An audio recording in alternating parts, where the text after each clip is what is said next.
ខ្លួនគ្មានម្ដាយបាននៅក្នុងហើយដូនគេផ្សេងជុំចងចាំក៏អ្នកដែលក្នុងថែមិនអោយកូនលំបាកសំបីបន្តិចទូបីលំបាកម្នាក់ក៏ស៊ូទ្រង់អោយតែកូន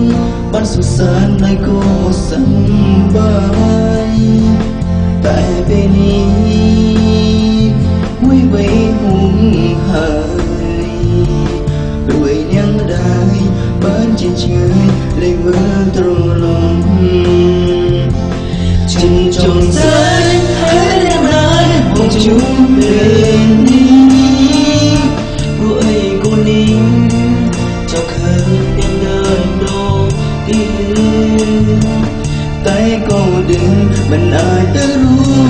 ចបានត្រឹមទឹកភ្នែកជួយលួងបើវេលាអាចថយក្រោយកូនចង់ជុំមើល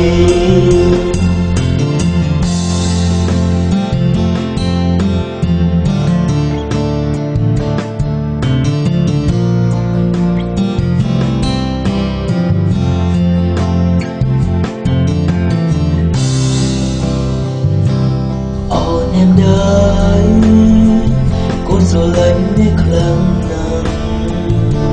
ចង់ឲ្យដឹងច្បាស់អំពីក្នុងចិត្តមួយនេះ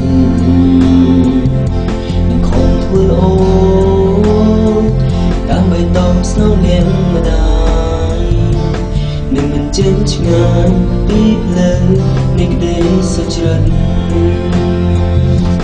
ចិត្តចង់ស្រែកហើយអ្នកម្ដាយមកជួប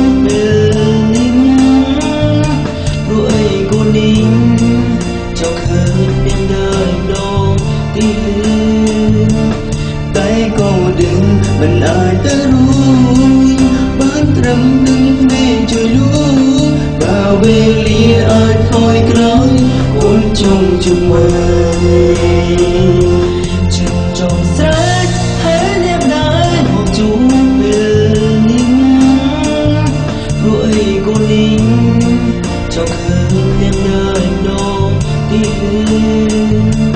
តែក៏ដឹងមិនអាចទៅរួ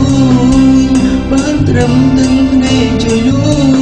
បើវេលាអាចថយក្រោយកូនចង់ជុំមើល